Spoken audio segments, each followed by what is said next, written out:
अस्सलामुअलैकुम नाज़रीन, आप सबका वेलकम और खुश आमदीद करते हैं अपने इस यूट्यूब चैनल में। और आज मैं जिस टॉपिक पे जिस वीडियो पे बात करने वाला हूँ वो है असदुद्दीन ओवैसी की स्पीच जो उन्होंने अभी दिया है रिसेंटली जाकिर नायक के बयान पे। जाकिर नायक ने क्या बोला है उसके बयान पे तो हमने अभी वीडियो देखी नहीं है, लेकिन दोस्तों देखेंगे वीडियो, उसके बाद पता लगेगा। लेकिन जो भी है, इनका जो भी बयान होता है, इनका जो भी स्पीच होता है, वो दोस्तों एक तो मुद्दे से रिलेटेड होता है, बड़ा ज़बरदस्त होता है और मुद्दे से रिलेटेड होता है। ये लगता तो है नहीं कर रहे हैं ऊट पटांग, लेकिन उसमें भी एक मैसेज होता है दोस्तों। तो चलिए बिना देर करे हुए इनके मैसेज को, इनकी स्पीच को सुनते हैं और उसके बाद बात करेंगे दोस्तों। एक कोई मलेशिया में एक साहब बैठे हुए हैं, नाम नहीं लेता मैं, उन्होंने एक वीडियो डाल दी है। अब आरएसएस वाले बोल रहे, उन्होंने बोले तो तुम नहीं बोलते। मेरे सामने बोले, कोई पार्लियामेंट में मीटिंग में था, आप नहीं बोले। उन्होंने बोले मलेशिया से। मैं क्या बोलूं? बोले आप नहीं बोलेंगे। अरे मैं क्या बोलूं? बोलो। जो मलेशिया में बैठा हुआ है तुम उससे पूछो, जो भारत में बैठकर तुम्हारे नाक में दम कर रहा है, तुम्हारे सामने खड़ा है, उससे पूछो। नहीं, उन्होंने मलेशिया में बोले तो मैं क्या बोला? मलेशिया के प्राइम मिनिस्टर अनवर इब्राहिम आए थे भारत को थोड़े दिन पहले मलेशिया के प्राइम मिनिस्टर अनवर इब्राहिम आए थे। मोदी कैसा मिले? लग जा गले। उनको बोलना था कान में, उसको जरा भिजा दो है इंडिया को, उसको नहीं बोले। अच्छा, अनवर इब्राहिम भी बड़े चालाक हैं, उनको गाना गाओ बोले तो अनवर इब्राहिम जो है दिल्ली में गाना क्या गाए? दोस्त दोस्त ना रहा, प्यार प्यार ना रहा। मैं बोला ओहो, कहीं पे निगाहें कहीं पे निशाना अनवर इब्राहिम। एक जालिम महाराष्ट्र में रसूलुल्लाह सल्लल्लाहु अलैहि वसल्लम में गुस्ताखी करने की कोशिश करा, कभी नहीं बोला गुस्ताखी किया, गुस्ताखी करने की कोशिश करा। अगर कोई वो दीवाना आसमान को देख के थूका तो थूक भी किस पे गिरता? कोशिश किया। तो हाजी शहजाद अली जो है 20,000 स्क्वायर फीट का अपना नया घर बनाए, एहतजाज किए उस मलून के खिलाफ। अच्छा, जो रसूलुल्लाह सल्लल्लाहु अलैहि वसल्लम की शान में गुस्ताखी करता, उसको कुरान क्या बोला मालूम आपको? वलीद बिन मुगीरा, नाम याद रख लो। ये रसूलुल्लाह सल्लल्लाहु अलैहि वसल्लम की शान में गुस्ताखी किया तो रसूलुल्लाह सल्लल्लाहु अलैहि वसल्लम बोले कि इसमें कई ऐब है, गलतियां हैं। उसको बुला के बोले तेरे में ये ऐब है, तेरे में ये ऐब है, मानते गया। बाद में अल्लाह के रसूल सल्लल्लाहु अलैहि वसल्लम बोले तू अपने बाप की औलाद नहीं है, तू अपने, नहीं कुरान में है ये, पूछो आप, तुम अपने बाप की औलाद नहीं है। वो अपनी जाके अपनी अम्मा से पूछा, अम्मा बताओ सही सही बोलो क्या ये सच है? तो बोले हाँ, मैं अपना मुंह काला करके तेरे को पैदा करी। तो जितने भी दुनिया में अल्लाह के रसूल सल्लल्लाहु अलैहि वसल्लम की शान में गुस्ताखी करने की कोशिश कर रहे हैं, वो तमाम के तमाम वलदुल हराम है। कुरान बोल रहा, मैं अपनी कुरान की बात कर रहा हूं, फ्रीडम ऑफ रिलीजन। तो खैर हाजी शहजाद अली एहतजाज किए, पुलिस को मेजर दिए, गड़बड़ हो गई, उन्होंने समझाए, पत्थर फेंक दिए। तो मध्य प्रदेश की पुलिस बुलडोजर ले जाकर 20,000 स्क्वायर फुट का घर तोड़ दिया, 20,000 स्क्वायर फुट का। हाजी शहजाद अली ने बयान दिया कि मैं अल्लाह के रसूल सल्लल्लाहु अलैहि वसल्लम की अजमत के लिए एहतजाज किया। एक 20,000 स्क्वायर फुट का घर क्या, ऐसे 10 घर मैं आका पर कुर्बान करता हूं। मगर मेरे भाई हाजी शहजाद अली का नुकसान हो गया। नए घर में सामान रख रहे थे, बीजेपी की जालिम हुकूमत ने घर को तोड़ दिया। मोदी के बुलडोजरों ने मुसलमानों के घरों को निस्तो नाबूद कर दिया। मोदी के बुलडोजरों ने मुसलमानों के घरों को चुन चुन कर, एक मोहल्ले में 20 घर है तो एक मध्य प्रदेश का डीएम बोल रहा है कि सिर्फ मुसलमानों के घर को तोड़ूंगा, सिर्फ मुसलमानों के घरों को तोड़ दिया जा रहा है। और फिर कोई एक महाराष्ट्र में बोल रहा है कि मस्जिद में घुस के मारूंगा। सुनिए सुनिए, मस्जिद में घुस के मारूंगा। प्राइम मिनिस्टर, क्या कानून उस पर लागू नहीं होगा जो कह रहा है कि मस्जिद में घुस के मारूंगा? क्यों कह रहा है वो? क्योंकि जानता है कि मोदी इख्तिदार पर है, इसीलिए मस्जिद में घुस के मारूंगा। मेरे भाई, इस मुल्क में मुसलमानों के खिलाफ जो नफरत के मजाहरे किए जा रहे हैं, मैं बार बार कह रहा हूं, ये वही तारीख को दोहराई जा रही है जो हिटलर के जमाने में होती थी। हिटलर के जमाने में हिटलर यहूदियों पर ऐसा ही जुल्म करता था। इनके घर को तोड़ दो, इनके कारोबार को तोड़ दो, इनको मुल्क का दुश्मन करार दो, इनके खिलाफ पिक्चरें बनाओ। अब तो जजेस भी बोलना शुरू कर दिए, लॉर्डशिप भी बोलना शुरू कर दिए। मेरे भाई, जागो, मुत्तहिद हो जाओ। ये नफरत जो मुसलमानों के खिलाफ पैदा कर दी गई है, अब कोई बोलने के लिए तैयार नहीं है। महाराष्ट्र में कोई सेकुलर पार्टी का लीडर उस जालिम के खिलाफ बोलने के लिए तैयार नहीं है जिसने हमारे आका मोहम्मद सल्लल्लाहु अलैहि वसल्लम के शान में गुस्ताखी करने की कोशिश की। सिवाय इम्तियाज जलील के कोई आवाज नहीं उठा रहा है। मैंने इम्तियाज जलील से कहा, मजलिस के जिम्मेदारों से कहा, अपना फर्ज आप निभा रहे हैं, अल्लाह आपको सलामत रखे, अल्लाह आपकी कोशिशों में बरकत अता करेगा, अल्लाह कामयाब करेगा। मेरे अजीज दोस्तों और बुजुर्गों, फिर आप ये भी देखते हैं कि लोग हमारे मुल्क में एक कानून बना रहे हैं, कोशिश कर रहे हैं कि वक्फ की जायदाद हमसे छीन ली जाए। मैं बार बार कह रहा हूं, बीजेपी वाले बोलते पूरे मुल्क में ओवैसी जाकर लोगों को उकसारा, उन्हें ही बोल रहा मस्जिदें छीन लेंगे, दरगाह छीन लेंगे, कब्रस्तान छीन लेंगे, ईदगाह छीन लेंगे, जमीनात छीन लेंगे। बीजेपी वालों, तुम मेरी सच्चाई का सामना नहीं कर सकते। मैं जानता हूं तुम्हारी हरकतें क्या हैं। ये जो कह रहा हूं भारत के मुसलमानों से कह रहा हूं, याद रखो, हमने एक बाबरी मस्जिद को खोया, और क्यों खोया बता रहा हूं आज तुमको। ये जो कानून मोदी लाए हैं, बिल लाए हैं, कानून नहीं बना अभी, इसमें वक्फ बाय यूजर है, यानी आप किसी चीज को इस्तेमाल करते हैं तो उससे उसके इस्तेमाल पर वो वक्फ हो जाती है। मिसाल के तौर पर एक कब्रस्तान है, तदफीन हो रही, वक्फ की हो जाती बरसों से।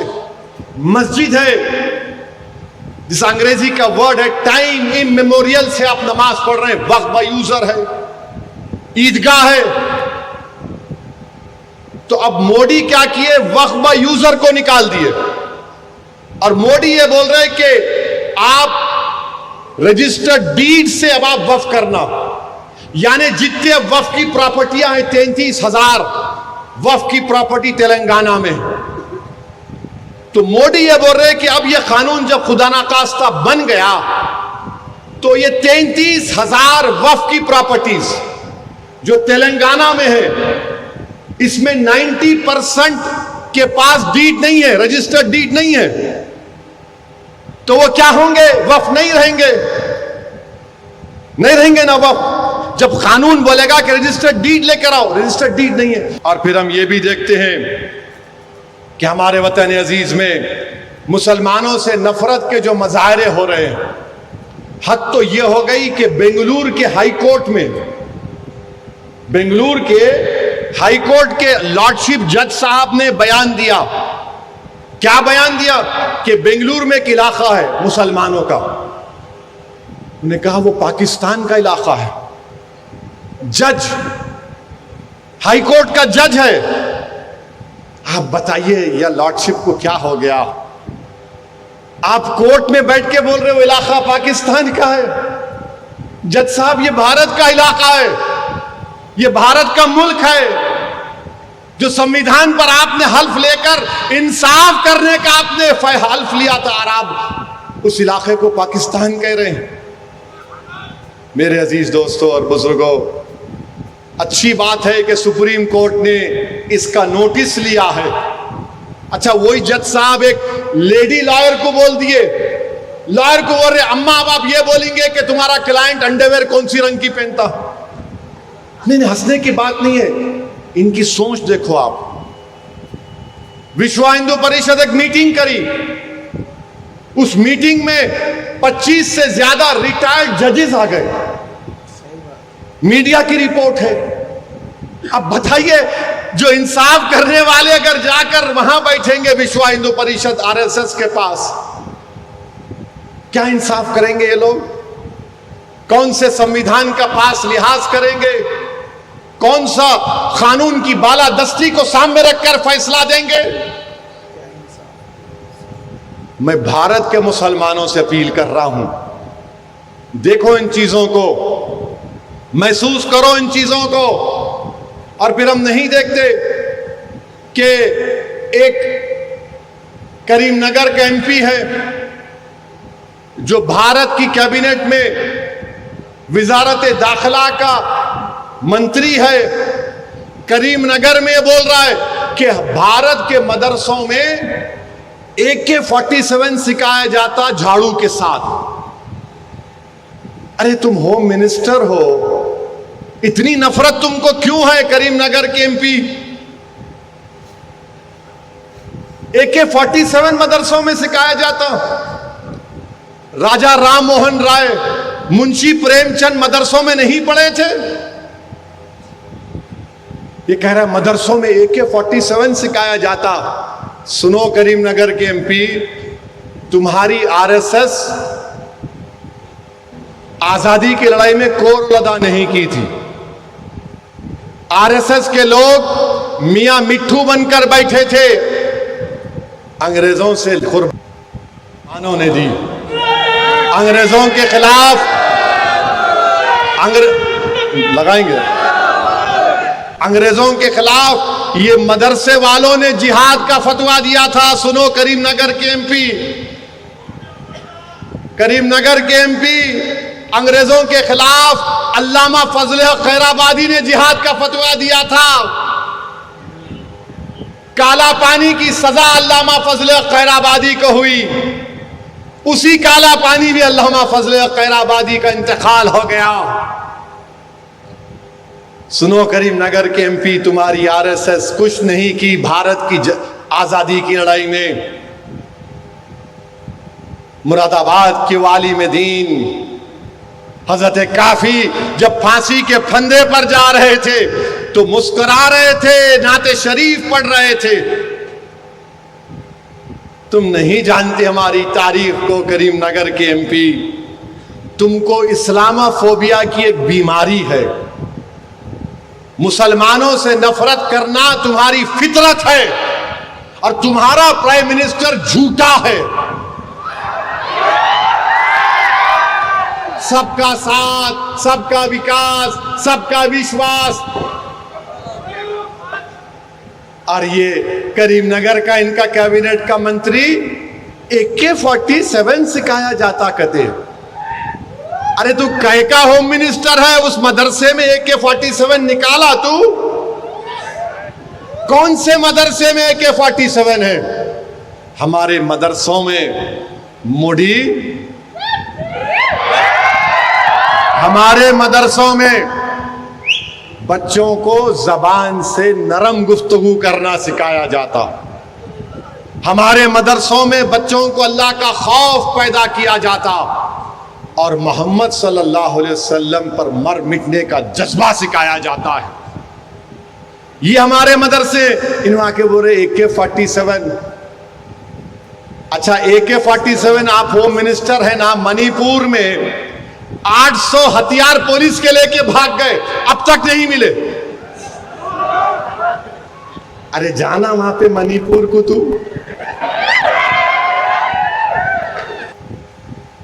दोस्तों, बहुत ज़बरदस्त स्पीच दिया है असदुद्दीन ओवैसी साहब ने। जैसे कि ये स्पीच देने के लिए वो जाने जाते हैं, वैसी स्पीच।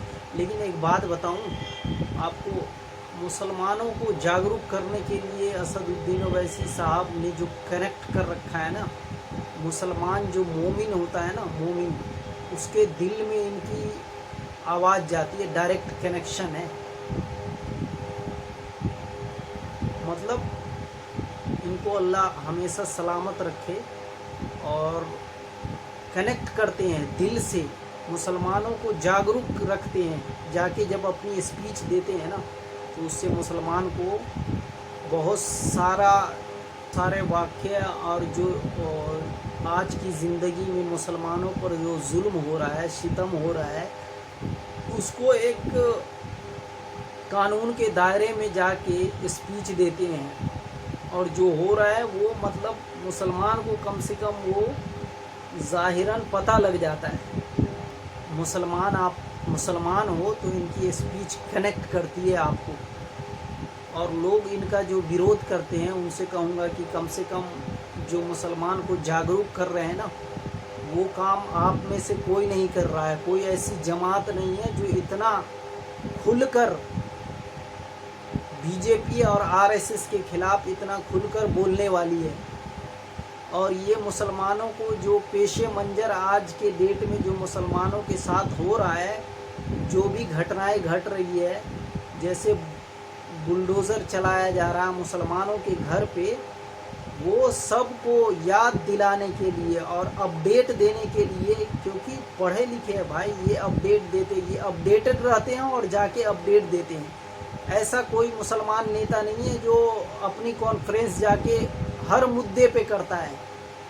जो भी कुछ दिन होता है, 10-15 दिन, उसके बाद इनका स्पीच आता है। दोस्तों, इनकी स्पीच में जो छोटे बच्चे, जैसे कम उम्र के टीनेजर होते हैं, जैसे 15, 18, 19, ये जो लड़के होते हैं, ये सब बहुत किलकारी मारते हैं और शोर शराबा बहुत करते हैं। उनको कुछ तरीका चाहिए। अब असदुद्दीन भाईजान आए हैं तो कुछ ऐसी बात बोले कि उससे इनको मतलब इंटरेस्ट आना चाहिए। कुछ बीजेपी के खिलाफ, कुछ स्मृति ईरानी, मतलब कोई भी बीजेपी नेता या आरएसएस के खिलाफ कुछ ऐसी बात बोले, उससे ये लोग बहुत इंजॉय करते हैं। तो दोस्तों, ऐसी वीडियो के लिए, लेकिन एक चीज़ है कि इनकी वीडियो में कुरान और हदीस का 1-2 मफ़हूम ज़रूर होता है।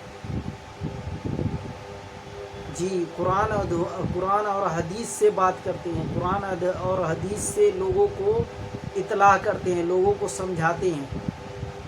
बहुत अच्छी लगी ऐसी स्पीच सुन के। और ऐसी तमाम वीडियो के लिए चैनल को लाइक करें, शेयर करें और सब्सक्राइब